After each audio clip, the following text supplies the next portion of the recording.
Salam Bapak Ibu Saudara-saudari, senang berjumpa dengan Anda di dalam ibadah online bersama dengan kami Gereja GKPB MDC Pangkal Pinang.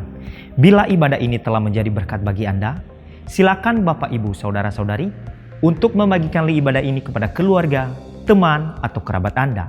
Berikut ada beberapa informasi yang menjadi perhatian untuk kita ikuti bersama. Ibadah hari ini disertai perjamuan kudus. Silakan Bapak Ibu Saudara-saudari untuk menyiapkan roti dan anggur. Mari kita membangun keintiman dan relasi kita dengan Tuhan dan menikmati hadirat-Nya. Menikmati embun surgawi yang dilaksanakan setiap hari Selasa dan Kamis, dimulai pada pukul 5 sampai pukul 6 waktu Indonesia Barat.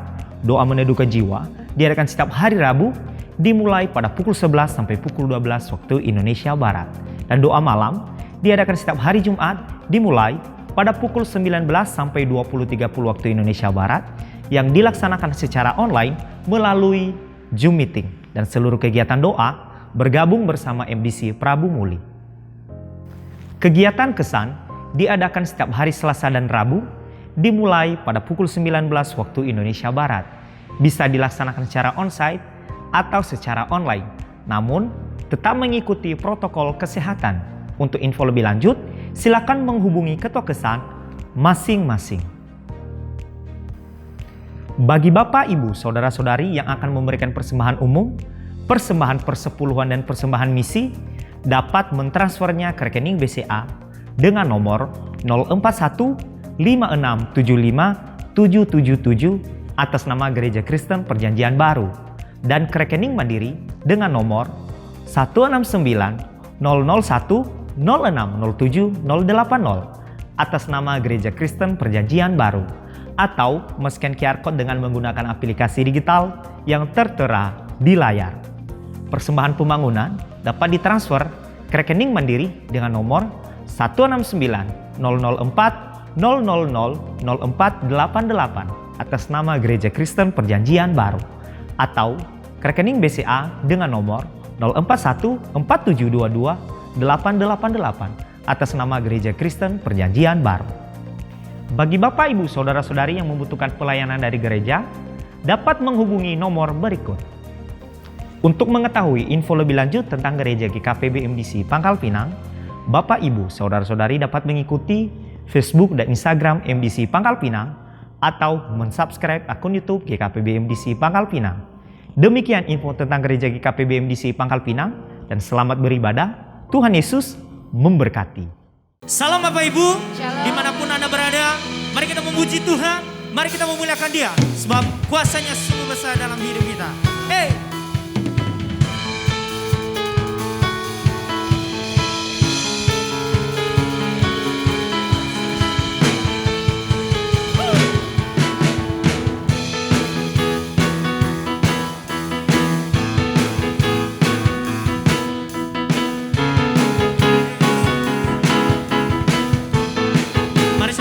Serukan.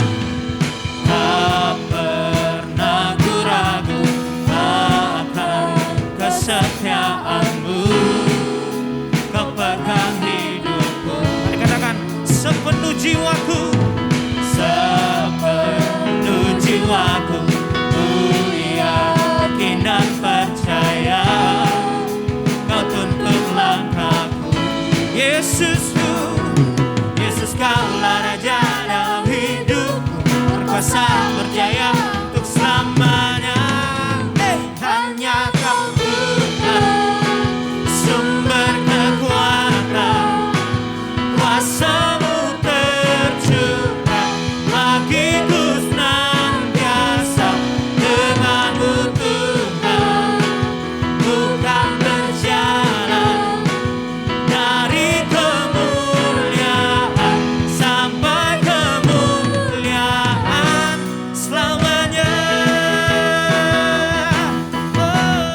Engkau gunung batu keselamatan hidup kami Tuhan.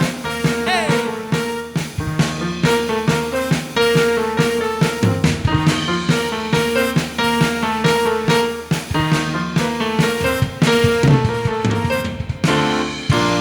Mari sama-sama katakan, Kau gunung batuku dan Kau kota benteku, tak akan ku ragu. Kau menjamin hidupku, Kau keselamatanku, dan Kau yang membelaku, tak akan ku takut. Kuasamu di dalamku, walau badai menerpang di dalam hidupku. Namun tanganmu Tuhan, namun tanganmu Tuhan, mengangkatku tinggi. Kau Tuhan yang benar, tak pernah tinggalkan. Dahulu, sekarang, selamanya, janjimu tak berubah. Kau Alfa dan Omega, awal dan akhir. Semesta alam memuja Engkau Tuhan yang benar. Yesusku,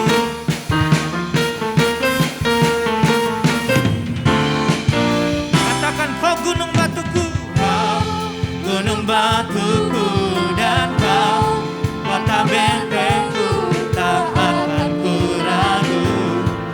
Kau menjamin hidupku, Kau keselamatanku, dan Kau yang membelaku, tak akan ku takut.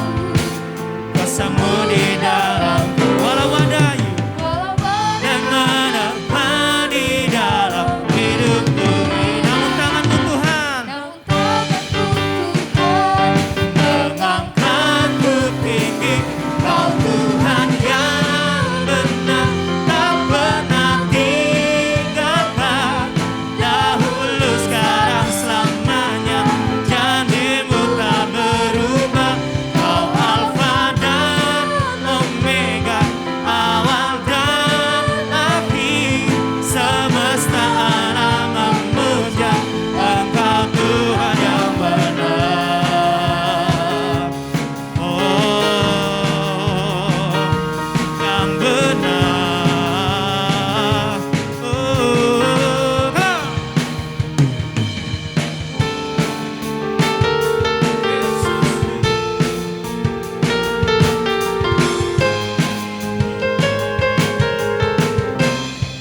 Katakan, walau badai menerpa di dalam hidupku ini, namun tanganmu Tuhan mengangkatku tinggi.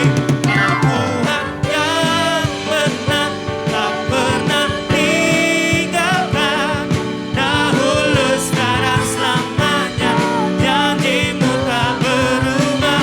Kau Alfa dan Omega, awal dan akhir. Semesta alam memuja Engkau Tuhan yang benar. Semesta alam memuja, semesta alam memuja, semesta alam memuja Engkau Tuhan yang benar. Yesus,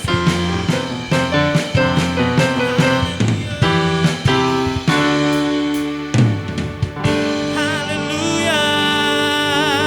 Terima kasih Tuhan, terima kasih ya Yesus. Sungguh Kau Allah yang benar di dalam hidup kami Tuhan. Dan kami sungguh bangga memiliki Allah yang seperti Engkau ya Yesus. Sungguh besar kasih setiamu di dalam hidup kami Tuhan. Sungguh besar anugerah-Mu yang Kau berikan di dalam hidup kami Tuhan. Hanya kepadamu saja kami berserah dan berharap Tuhan. Kami percaya Engkau satu-satunya yang kami andalkan di dalam hidup kami. Terima kasih buat segala kebaikan-Mu Tuhan. Haleluya Tuhan Yesus. Terima kasih.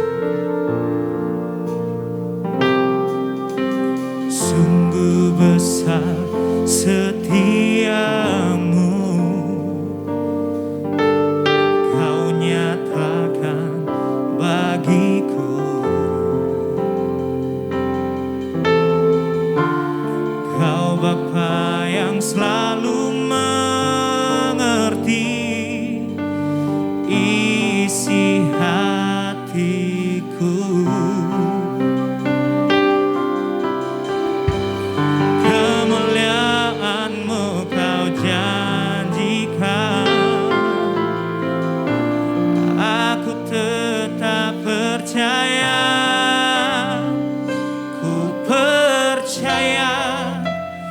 janjimu ajaib terukir dalam kehidupanku. Ku berserah di dalam kekuatanmu. Ku percaya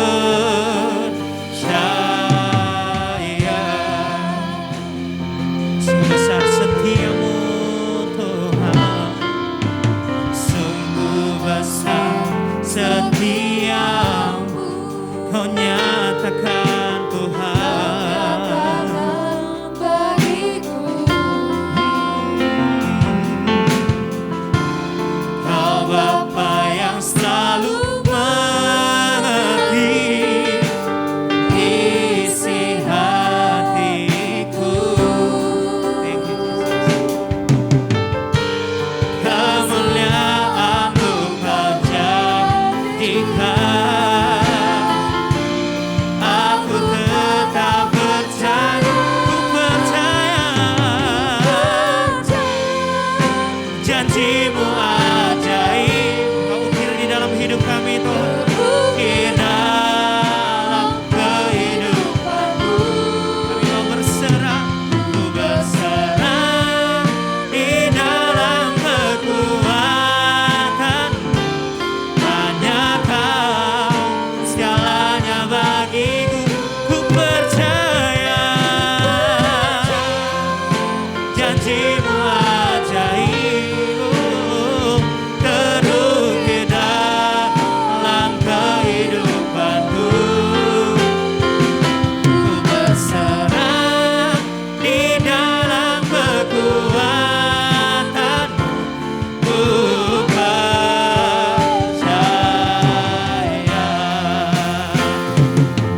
tak akan ku takut, tak akan ku gentar. Kaulah imanku, kaulah Tuhanku.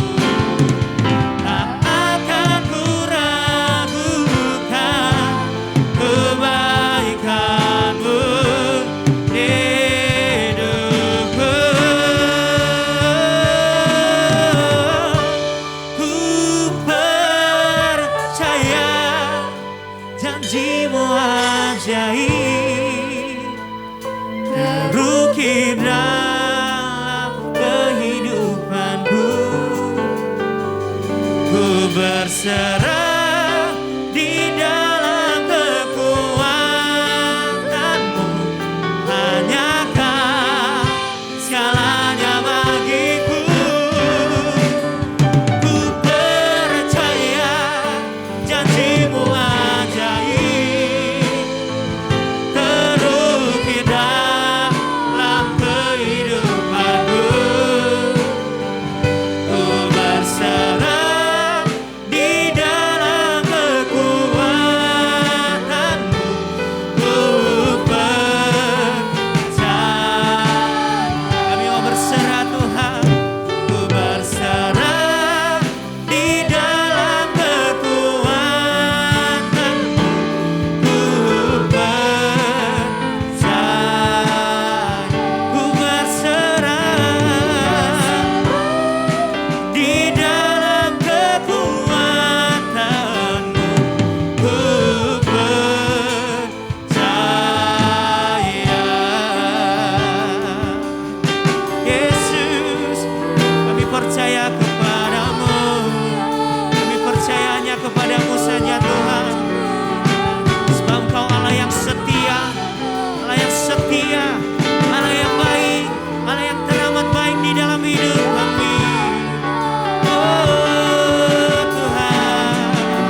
dalam roh dan kebenaran.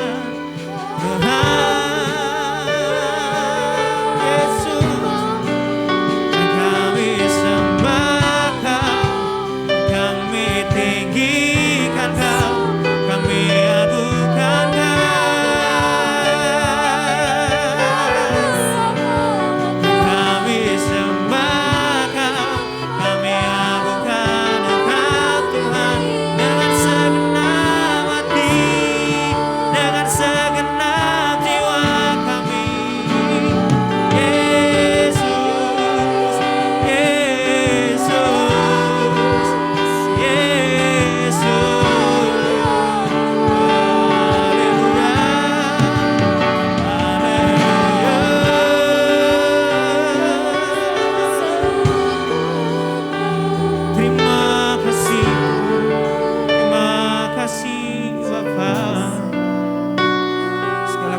di dalam hidup kami Tuhan. Haleluya, haleluya. Sebab orang yang menanti-nantikan Engkau Tuhan, Engkau beri kekuatan ya Yesus. Bagaikan burung Raja Wali yang terbang tinggi Tuhan. Itulah yang Engkau akan nyatakan di dalam kehidupan kami ya Yesus. Kami percaya kepada. Terima kasih Tuhan. Terima kasih ya Yesus.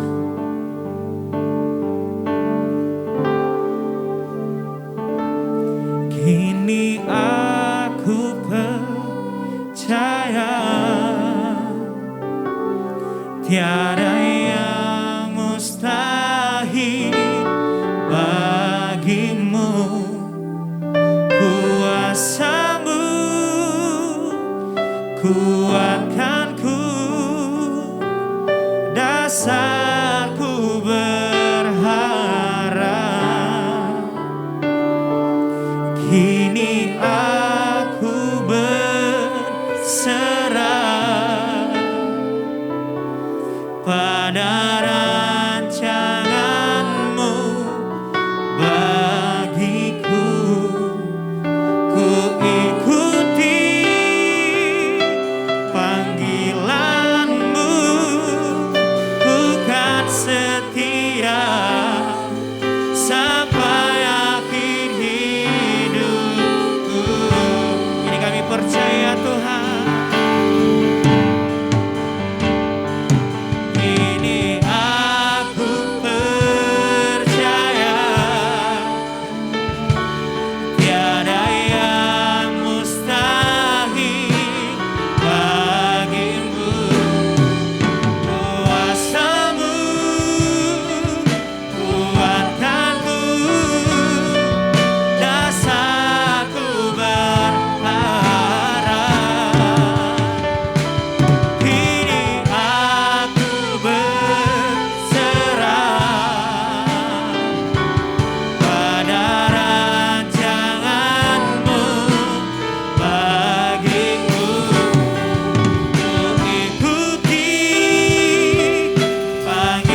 Shalom, ibu bapak saudara-saudari yang saya kasihi di dalam Kristus Yesus Tuhan kita. Tidak terasa waktu telah tiba kita di bulan November dan ini merupakan awal daripada bulan November. Pada bulan November ini ada satu topik tema yang kita akan terus belajar dan hidup di dalamnya adalah menanti-nantikan Tuhan. Waiting for God. Saudara-saudari yang saya kasihi di dalam Tuhan. Ketika saya sedang menunggu di ruang tunggu keberangkatan Bandara Pangkal Pinang untuk melakukan perjalanan penerbangan ke Palembang, petugas mengumumkan untuk seluruh penumpang penerbangan ke Palembang dipersilakan masuk pesawat. Maka seluruh penumpang bergegas untuk masuk dan melakukan boarding ke pesawat. Setelah semua penumpang berada dalam pesawat, pesawat akan segera meninggalkan hanggar menuju landasan take off. Namun justru pramugari menyampaikan bahwa penerbangan mengalami penundaan terbang kurang lebih 1 jam. Berhubung pesawat mengalami gangguan teknis. Kepada para penumpang dipersilakan keluar dari pesawat dan kembali ke ruang tunggu. Seluruh penumpang keluar dari pesawat menuju ruang tunggu. 45 menit kemudian, petugas menyuruh kembali masuk ke pesawat. Semua penumpang kembali bergegas boarding. Setelah semua penumpang di pesawat, maka oleh salah satu pramugari memberikan informasi bila akan segera terbang. Kemudian pesawat bergerak menuju landasan dan kemudian terbang. Setelah mengudara 30 menit, kemudian pramugari menyampaikan informasi bila dalam beberapa menit lagi pesawat akan segera melakukan pendaratan. Tentu para penumpang senang mendengarkan hal itu. Pesawat turun dari ketinggian dan kemudian pesawat berada di ujung landasan. Namun yang terjadi bukan mendarat, tetapi pesawat kembali terbang lebih tinggi. Semua penumpang saling lirik kiri kanan dan bertanya-tanya ada apa yang sedang terjadi. Termasuk saya sendiri. Rasa khawatir mulai merasuk jiwa. 30 menit pesawat terus bermanuver dan terjadi goncangan. Para penumpang mulai dihantui rasa takut. Setelah itu pilot kembali memberikan pengumuman bila posisi menuju landasan. Kemudian pesawat turun seperti jatuh dari ketinggian. Sesampai di ujung landasan, justru pesawat kembali terbang disertai dengan goncangan hebat. Para penumpang termasuk saya sendiri pucat pasi. 30 menit lagi di atas udara tanpa ada info apapun yang diperoleh. Entah mengapa pesawat tiba-tiba seperti itu. Perasaan tidak enak, hal-hal aneh mulai merasuk pikiran. Rasa pusing dan mual mulai saya rasakan. Tidak lama kemudian, pilot berkata bahwa kita masih terbang di bagian barat Palembang sambil menunggu cuaca baik. Karena saat ini jarak pandang di landasan hanya 500 meter. Setelah mendengar hal itu, hati saya sedikit tenang dan sambil tiduran. 20 menit kemudian, kembali pilot memberikan informasi bahwa pendaratan akan segera dilakukan. Sambil was-was, akhirnya pesawat bisa mendarat dengan baik dan semua penumpang bersukacita dan bahagia. Kekhawatiran seringkali menyelimuti jiwa kita di dalam keadaan yang kurang baik. Oleh karena informasi dan pengalaman-pengalaman buruk yang pernah terjadi. Informasi dan pengalaman buruk seringkali jadi landasan berpikir dan pembenaran ketika kita menghadapi keadaan yang tidak baik. Memang pengalaman bukan sesuatu hal yang dinihilkan. Namun juga bukan suatu kebenaran yang menjadi landasan untuk kita berpikir sehingga kita takut, gelisah, dan khawatir. Di sini pentingnya kita butuh waktu untuk berhenti dan berdiam diri. Menedukkan, memusatkan pikiran, perasaan kita kepada siapa kita meletakkan hidup ini. Tentu bila kita meletakkan hidup pada keadaan yang sedang terjadi, dan terus memusatkan perhatian kepada keadaan tersebut berdasarkan pengalaman-pengalaman buruk di masa lalu, maka hidup kita akan dikuasai oleh kekhawatiran yang membabi buta. Namun bila kita menyerahkan hidup kita kepada pengendali keadaan, yaitu Sang Pemilik hidup, maka apapun keadaan kita akan tetap tenang. Ketenangan dalam segala keadaan tergantung kepada siapa kita mempercayakan hidup kita. Sebesar apapun goncangan yang terjadi di dalam hidup ini, bila hidup ini berada di dalam tangan Sang Maha Besar, maka kita akan tetap tenang dan damai dalam segala keadaan. Keadaan tidak terkendali karena jiwa kita tidak terkendali. Jiwa tidak terkendali karena berpusat kepada keadaan yang tidak terkendali. Keadaan dapat terkendali oleh jiwa yang terkendali. Jiwa yang terkendali terpusat kepada pengendali jiwa. Jiwa kita akan terkendali bila kita berhenti dan berdiam diri di hadapan Tuhan sampai Dia berbicara dan kita mendengarkannya. Dia pasti berbicara kepada kita untuk mengarahkan, menuntun pikiran, perasaan, dan kehendak kita, sehingga kita dapat menguasai diri di dalam segala keadaan yang tidak terkendali. Seorang nabi Tuhan bernama Yesaya, di tengah bangsa yang tidak lagi memiliki gairah untuk mencari Tuhan, justru ia tetap meneguhkan dirinya kepada panggilan pelayanannya dengan mantap tanpa terpengaruh oleh keadaan yang tidak mudah itu, sebagaimana dituliskan di dalam Yesaya 8 ayat 17 sampai dengan 22. Demikian firman Tuhan. Dan aku hendak menanti-nantikan Tuhan yang menyembunyikan wajahnya terhadap kaum keturunan Yakub. Aku hendak mengharapkan Dia.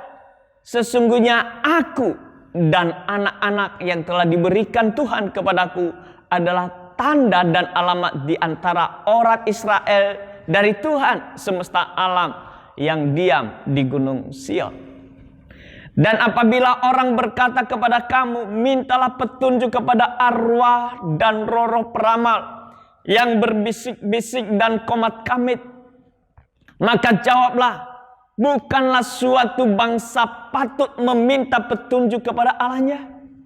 Atau haruskah mereka meminta petunjuk kepada orang-orang mati bagi orang-orang hidup? Carilah pengajaran dan kesaksian. Siapa yang tidak berbicara dengan perkataan itu, maka baginya tidak terbit fajar. Mereka akan lalu lalang di negeri itu, melarat dan lapar, dan apabila mereka lapar, mereka akan gusar, akan mengutuk rajanya dan Allahnya. Mereka akan menengadah ke langit dan melihat ke bumi. Dan sesungguhnya hanya kesesakan dan kegelapan, kesuraman yang menghimpit, dan mereka akan dibuang ke dalam kabut. Menantikan memiliki arti menunggu kedatangan orang atau sesuatu yang akan datang. Menantikan Tuhan adalah menunggu Tuhan. Dalam bahasa Ibrani dipakai adalah chol, yang berarti menunggu dengan sabar. Menantikan Tuhan harus dilakukan dengan tenang dan sabar. Menantikan Tuhan dengan sabar, melakukan sesuatu dengan cara Tuhan dan waktu Tuhan. Yesaya menjalani panggilan pelayanan di saat bangsa Israel jauh dari Tuhan. Bangsa Israel melakukan penyembahan berhala dan meminta petunjuk kepada arwah dan roh peramal, sebagaimana yang dikatakan dalam Yesaya 8 ayat 19. Akibat dosa bangsa Israel ini, Tuhan menutup mata terhadap seruan mereka. Dalam keadaan dunia yang gelap, Yesaya mencari wajah Tuhan.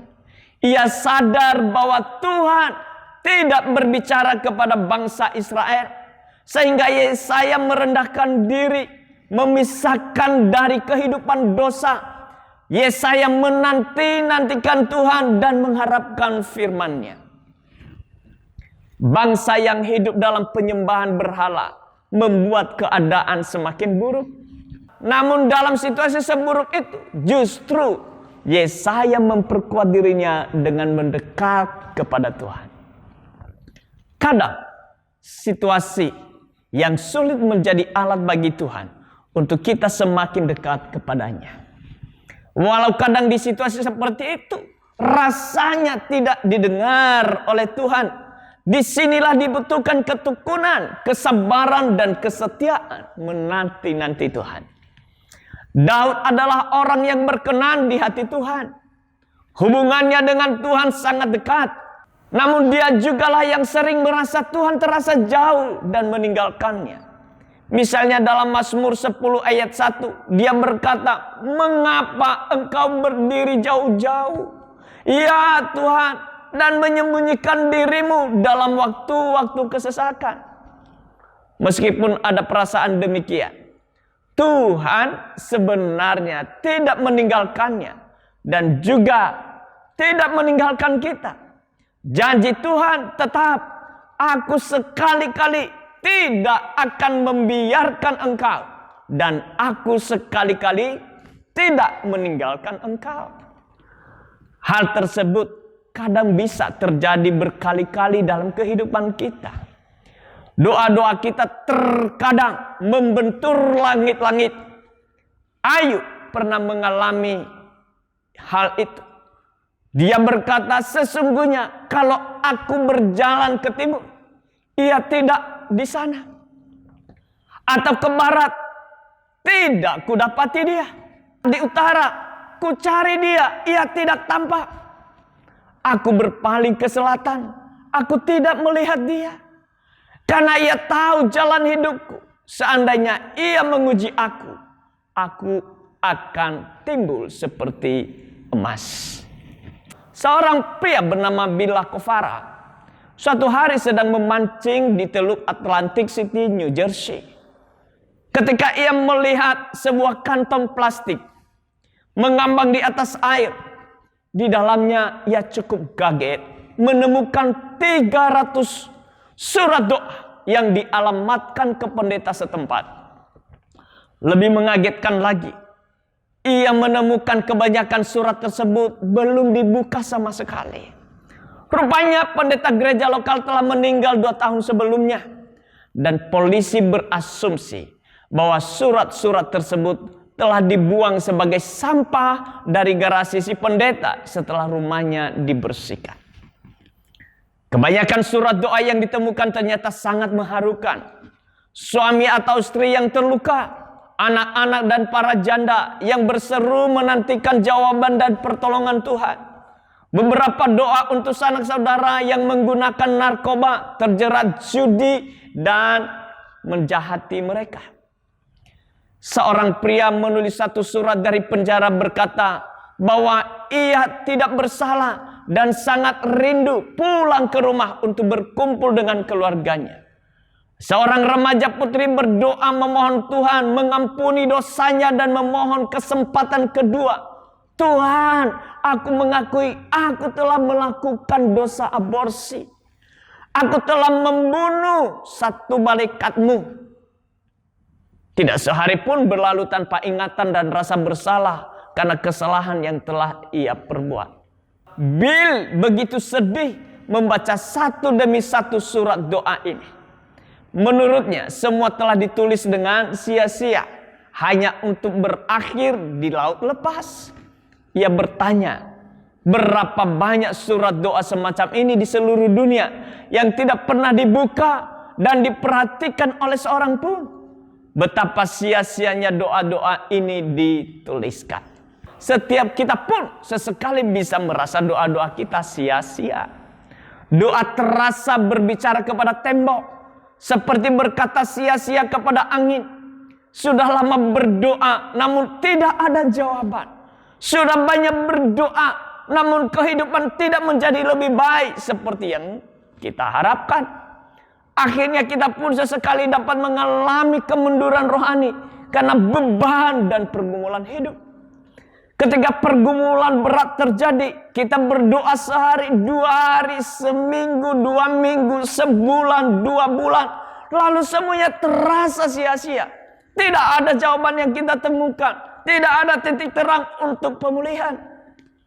Usaha kita bangkrut.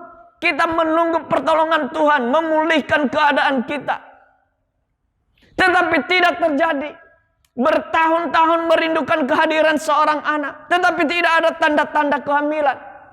Pasangan jiwa yang kita doakan sejak lama. Bertahun-tahun tidak muncul sementara usia terus bertambah. Sakit penyakit yang diderita juga lama belum ada kesembuhan total.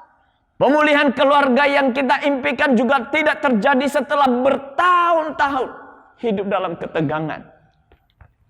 Kita menantikan Tuhan. Tapi rasanya terlalu lama. Kita tidak lagi tahan menunggu. Dan tidak jarang pertanyaan itu pun terlintas dalam benak. Sesungguhnya Tuhan akan menolong? Menanti memang adalah aktivitas yang tidak menyenangkan. Tetapi hari ini kita akan belajar bahwa menantikan Tuhan adalah sebuah proses yang harus kita lewati untuk menikmati yang terbaik dari Tuhan pada waktu yang terbaik. Hanya mereka yang bertekun menantikan dan yang tidak menyerah di tengah jalanlah yang akan menerima pertolongan dan berkat yang terbaik dari Tuhan. Yesaya 40 ayat 29 sampai 31. Dikatakan Tuhan memberikan kekuatan kepada yang lelah dan menambah semangat kepada yang tidak berdaya. Orang-orang muda menjadi lelah dan lesu dan teruna-teruna jatuh tersandung. Tetapi orang-orang yang menanti-nantikan Tuhan mendapat kekuatan baru. Mereka seumpama Raja Wali yang naik terbang dengan kekuatan sayapnya.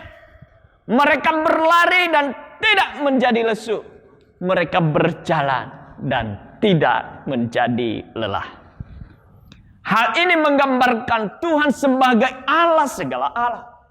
Raja segala raja, Tuhan segala Tuhan. Tidak ada seorang pun yang menandingi kasih dan kuasa Allah dalam dunia. Tidak seorang pun memberikan nasihat kepada Allah. Tidak seorang pun mampu mengatasi segala kuasa yang dimilikinya. Setelah semua pengakuan akan kehebatan Tuhan tersebut, kita melihat bagian akhir pada ayat 27. Dikatakan bahwa Israel mengeluh karena seakan-akan hidup mereka tersembunyi dari Tuhan. Dan hak mereka tidak diperhatikan. Apa yang menjadi masalah bagi umat Israel? Sederhana saja. Mereka berada dalam pembuangan. Mereka hidup dalam sengsara dan hina. Mereka berdoa agar Tuhan menolong dan mengangkat derajat mereka kembali. Mereka menantikan Tuhan menghalau semua musuh yang memperlakukan mereka dengan buruk. Tetapi semua doa mereka seakan sia-sia. Mereka menanti sampai kehilangan asa. Dan saat itulah firman Tuhan menegaskan. Tuhan memberikan kekuatan kepada yang lelah. Dan menambah semangat orang-orang yang tak berdaya. Siapa yang akan mendapat kekuatan baru dari Tuhan? Jawabnya adalah orang-orang yang menanti-nantikan Tuhan. Pertanyaannya, tidakkah orang Israel selalu menantikan Tuhan menolong sejak bangsa mereka hancur? Tidakkah mereka sudah percaya kepada Tuhan selama ini? Mengapa mereka tidak mendapatkan cukup kekuatan untuk bertekun menantikan Tuhan? Ya, tentu mereka merindukan pembebasan dari penjajahan. Tetapi sesungguhnya mereka rupanya tidak sungguh-sungguh mempercayai Tuhan selama ini. Apa yang mereka nantikan bukanlah Tuhan yang memang mereka percayai. Tetapi mereka hanya menantikan kelepasan yang mereka inginkan. Dan ada perbedaan besar di antara kedua kerinduan ini. Yang satu berfokus kepada Tuhan, yang satu berfokus kepada keadaan dan diri sendiri. Masih ingatkah Anda mengapa Israel sampai tercerai-berai dan dihancurkan bangsa lain? Karena Tuhan meninggalkan mereka. Mengapa Tuhan meninggalkan mereka? karena mereka tidak lagi percaya kepada Tuhan Allah. Kenyataannya sebelum Tuhan murka dan meninggalkan mereka, bangsa Israel mulai hidup seperti bangsa yang tidak mengenal Tuhan. Mereka hidup jauh dari kehendak Tuhan. Menikah semua dengan bangsa yang Tuhan tolak. Mereka hidup seperti orang-orang berdosa lain yang tidak mengenal Tuhan. Dan mereka memelihara bukit-bukit pengorbanan bagi para dewa-dewa. Dengan semua keberdosaan ini, apakah mereka selama ini sebelum hancur sungguh-sungguh telah percaya hanya kepada Tuhan? Tidak. Dan itulah masalah mereka. Dalam masa kesusahan pun mereka sesungguhnya tidak berfokus kepada Tuhan. Hati mereka belum sungguh-sungguh kembali kepada Tuhan. Mereka hanya menantikan pertolongan Tuhan, bukan menantikan Tuhan. Saya ulang, mereka menantikan pertolongan Tuhan, bukan menantikan Tuhan. Banyak orang Kristen menantikan pertolongan Tuhan, bukan menantikan Tuhan. Orang-orang yang menantikan Tuhan pasti mendapat pertolongan Tuhan. Namun orang yang menantikan pertolongan Tuhan belum tentu menantikan Tuhan. Apakah Anda menantikan pertolongan Tuhan atau menantikan Tuhan? Di dalam kesukaran dan pergumulan hebat seperti inilah iman kita diuji. Percaya Tuhan terdengar sangat sederhana. Memang, apalagi dikatakan dalam ibadah yang notabene dihadiri oleh orang-orang yang mengaku sebagai orang percaya. Tetapi barusan kita telah sadari bahwa sesungguhnya ada banyak orang Kristen yang belum sungguh-sungguh percaya kepada Tuhan Yesus. Ini bukan soal percaya pada janji dan berkatnya. Saya ulang, ini bukan soal percaya pada janji berkatnya. Bukan soal percaya pada janji pemulihannya, pertolongan dan kelepasannya. Tetapi soal mempercayakan Tuhan sebagai pribadi yang hebat dalam hidup Anda. Pribadi yang selalu Anda rindukan dan butuhkan untuk hidup. Untuk menikmati segala yang terindah dan terbaik dari Tuhan. Kita harus mempercayainya dengan sungguh-sungguh. Bagaimana menunjukkan kepada Tuhan bahwa Anda sungguh-sungguh mempercayai Dia? Mudah saja, setialah dan bertekun pada janji-janji Tuhan. Teruslah menantikan Dia seberapapun terasa mustahilnya. Jangan biarkan kekecewaan berakar. Jangan berhenti menantikan janji Tuhan. Sebab hanya mereka yang bertekun menantikan dan yang tidak menyerah di tengah jalanlah yang menerima pertolongan dan berkat yang terbaik dari Tuhan. Dr. Charles Stanley, pendiri dan presiden In Touch Ministries, sekaligus seorang gembala emeritus First Baptist Church di Atlanta, Georgia berkata, menantikan Tuhan bukan sebuah prinsip hidup Kristiani yang bisa kita pilih, melainkan bagian dari identitas atau jati diri kita sebagai orang percaya. Menantikan Tuhan bukan hanya berarti berdiam diri, pasif, atau sekedar berjaga-jaga dan menghindari diri dari perbuatan-perbuatan yang tidak baik karena Tuhan akan datang. Namun mencakup juga bagaimana sikap kita sebagai orang percaya dalam seluruh aspek kehidupan, yaitu kesaksian hidup kita. Bagaimana kita sebagai orang Kristen seharusnya hidup dalam penantian? Dalam masa penantian ini, kita senantiasa menyesuaikan atau menyelaraskan pikiran, perkataan, dan perbuatan kita kepada kehendak Tuhan. Identitas atau jati diri utama murid Kristus adalah taat atau senantiasa mengikuti Tuhannya. Menanti-nantikan Tuhan adalah penyerahan hidup dengan penuh keyakinan bahwa Tuhan akan memberi yang terbaik. Kita sebagai manusia hanya bisa melihat dengan terbatas apa yang ada di depan kita.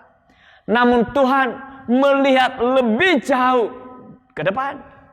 Tuhan dengan kasih dan hikmatnya selalu memiliki alasan yang baik mengapa kita harus menantikannya. Kita juga yakin bahwa Tuhan akan memberi yang terbaik untuk anak-anaknya. Bertekunlah menanti-nantikan Tuhan. Bertekun dalam penantian adalah wujud keyakinan penyerahan diri kepada kehendak Tuhan. Bahwa di dalam segala keadaan pasti yang terbaik Tuhan berikan. Tuhan Yesus memberkati. Mari kita arahkan seluruh hidup kita kepada Tuhan. Memusatkan seluruh hidup kita kepada Dia. Bahwa Dia adalah pribadi yang kita nantikan. Bukan hanya pertolongannya, tetapi kita menantikan Dia. Karena kita merindukan Dia. Kita ingin berjumpa dengannya. Apapun keadaan kita tetap menantikan Dia. Orang-orang yang menantikan Tuhan pasti mendapatkan pertolongan dari Tuhan. Terima kasih ya Tuhan, berbicara kepada kami setiap pribadi, supaya kami senantiasa menanti-nantikan Engkau di dalam keadaan. Apapun keadaan yang kami alami, Engkaulah yang kami nantikan. Dan karena Engkaulah yang kami nantikan, kami juga percaya Engkau akan memberikan pertolongan kepada kami tepat pada waktunya. Engkau akan memberikan kami pengertian bahwa segala keadaan yang terjadi di dalam kendali-Mu. Dan Engkau memampukan kami untuk dapat mengatasi semua itu.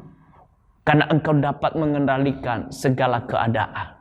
Dan Engkau juga yang mampu memberikan kami kemenangan di dalam segala keadaan. Sesulit apapun, bahkan Engkau telah menyediakan berkat yang terbaik bagi kami. Terima kasih ya Tuhan. Di dalam nama Tuhan Yesus, kami bersyukur dan berdoa. Amin. Bapak, Ibu, Saudara-saudari yang saya kasihi dalam Tuhan. Mengawali minggu bulan November ini, kita diberikan kesempatan untuk mengambil roti dan anggur. Agar kita mengingat akan pengorbanan Kristus yang telah menebus kita dari dosa dan kejahatan kita. Dan yang memberikan hidup kekal bagi kita.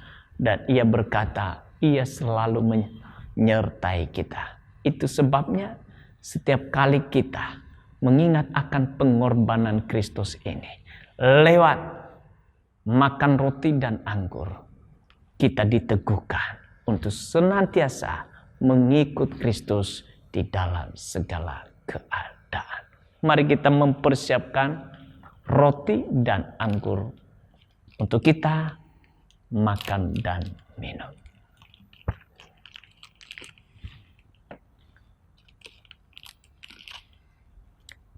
Sebelum kita makan dan minum roti dan anggur ini, izinkan kita mengambil waktu sejenak, 30 detik, mengizinkan Roh-Nya menyelidiki setiap hati kita. Kalau ada hal yang tidak berkenan di hadapan Tuhan, yang diingatkannya kepada kita, biarlah kita terlebih dahulu berperkara atas Dia, memohon pengampunan, dan meninggalkan semuanya itu. Agar kita senantiasa berkenan di hadapan-Nya.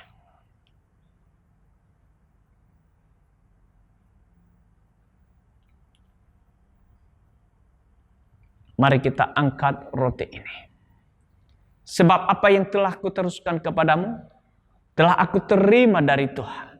Yaitu bahwa Tuhan Yesus pada malam waktu Ia diserahkan, mengambil roti, dan sesudah itu Ia mengucap syukur atasnya. Ia memecah-mecahkannya dan berkata, inilah tubuhku yang diserahkan bagi kamu. Perbuatlah ini menjadi peringatan akan aku. Mari kita makan roti ini di dalam nama Tuhan Yesus.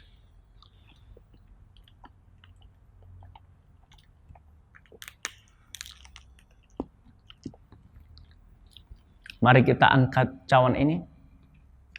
Demikian juga ia mengambil cawan sesudah makan. Ia berkata, cawan ini adalah perjanjian baru yang dimeteraikan oleh darahku. Perbuatlah ini setiap kali kamu meminumnya menjadi peringatan akan aku. Mari kita minum anggur ini dalam nama Tuhan Yesus.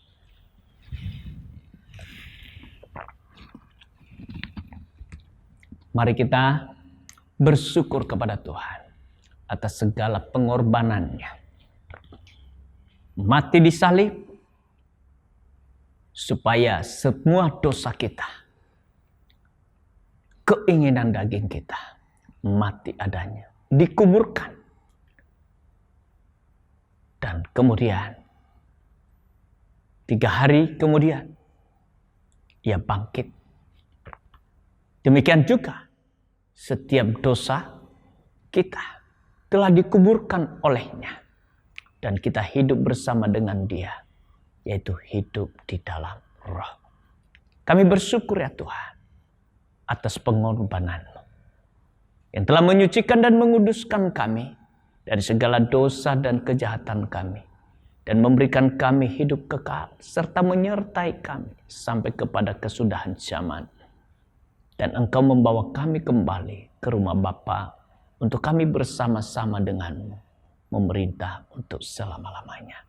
Di dalam nama Tuhan Yesus kami bersyukur dan berdoa. Amin.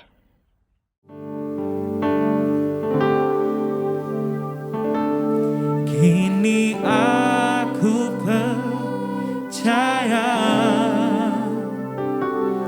tiada yang mustahil bagimu. Kuasamu kuatkanku, dasarku berharap. Kini aku berserah pada rancangan-Mu bagiku. Ku ikuti panggilan-Mu, ku kan setia sampai akhir hidupku. Ini kami percaya Tuhan. Ini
Mari kita akhiri ibadah kita pada hari ini.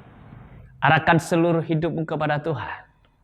Dan terimalah berkat yang terbaik yang Tuhan telah sediakan bagi engkau. Dan hari ini diberikannya kepada engkau. Di dalam nama Allah Bapa dan Putra dan Roh Kudus. Dia memberkati engkau. Ia mencurahkan segala yang terbaik di dalam hidupmu. Dan ia juga menyertai engkau. Dari hari ke sehari. Sehingga apapun yang engkau buat. Dibuatnya engkau berhasil dan beruntung.